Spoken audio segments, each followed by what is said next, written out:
है विराम चिन्ह। विराम चिन्ह को अंग्रेजी में क्या बोलते हैं, कौन बताएगा? बताओ। Punctuation mark. Very good.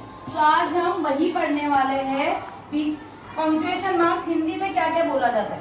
For example आज 4th स्टैंडर्ड में सिर्फ 4 विराम चिन्ह है। ये साल हमें सिर्फ 4 ही विराम चिन्ह सीखनी है। पहला वाला विराम चिन्ह जो है, इसको क्या लिखा है मैंने यहाँ पर, कौन बताएगा?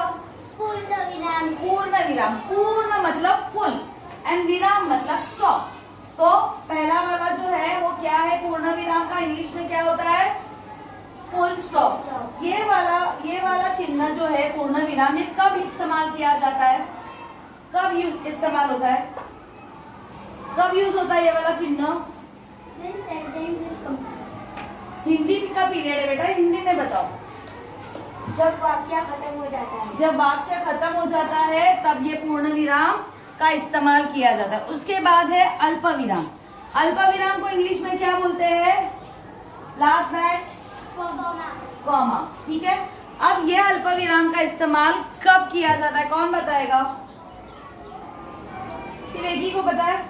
मैं एक्सप्लेन करती हूँ अल्प विराम का इस्तेमाल कब किया जाता है। अल्प विराम का इस्तेमाल 2 बार किया जाता है। कैसे? एक तो एक से ज्यादा अलग अलग चीजें हो, जैसे आम, केला, पपीता, सेब, ऐसे अलग अलग फल है, तो उन हर फल के बीच में इस अल्पविराम का इस्तेमाल किया जाएगा। समझ में आया?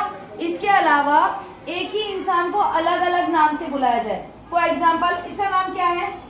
सदब। सदब, तुम कहाँ जा रही हो? तो सदब और तुम के बीच में भी कौन सा चिन्ह आएगा? अल्पविराम का चिन्ह आएगा। तो ये समझ में आया अल्पविराम का इस्तेमाल कैसे होता है। उसके बाद है विस्मयादि बोधक। विस्मयादि बोधक चिन्ह का इस्तेमाल कहाँ होता है? जब इंसान सरप्राइज हो जाता है या शॉक्ड हो जाता है। फॉर एग्जाम्पल सरप्राइज कब होते हैं? कब डैडी ने एकदम सरप्राइजली, अब्बा ने एकदम कुछ ऐसा नया सा ड्रेस लेके आए, तो हमारे मुंह से क्या निकलता है? वाह, इतना अच्छा है। तो वो जो वाह वर्ड है उसको हिंदी में वाह बोलो, तो उसके बाद क्या लगता है? ये विस्मया बोधक चिन्ह। समझ में आया? जब इंसान अभी शॉक होना है। अभी शॉक कैसे होता है?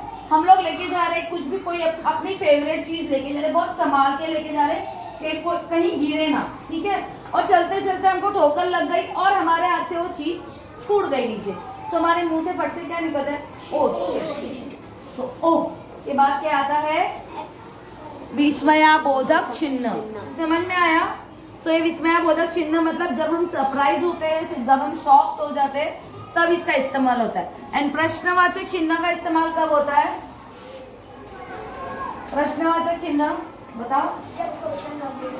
जब प्रश्न पूर्ण हो जाता है। प्रश्न इंग्लिश में प्रश्न में क्वेश्चन कब पूछा जाता है? WH का क्वेश्चन होते हैं, व्हाट, व्हाई, वेयर। वैसे हिंदी में जो प्रश्न पूछे जाते हैं वो क से रिलेटेड होते हैं।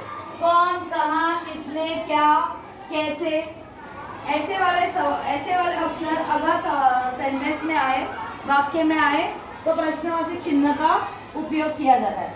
अब हम एक एक्टिविटी लेंगे, ठीक है? तो मैं लाइन वाइज सबको बुलाऊंगी, तो पहले आप लोग आ जाओ। ये सेंटेंस है, ये सेंटेंस कोई भी एक चुनो फटाफट।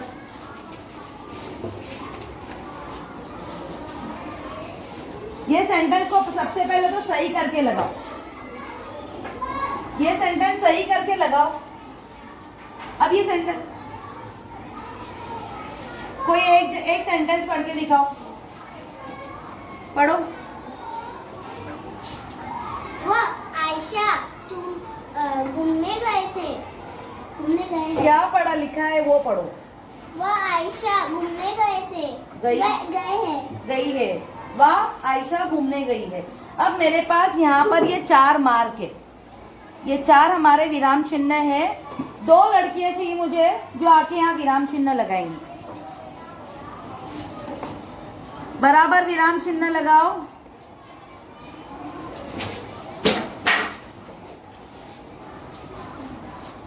कैसे बना? वाह। वाह के बाद विस्मया बोधिक चिन्ह आया ना, जिसमें सरप्राइज हो गई, वाह आयशा घूमने गई है। ठीक है, समझ में आया ये सेंटेंस कैसे बना? चिन्ह का इस्तेमाल कैसे किया गया, समझ में आया?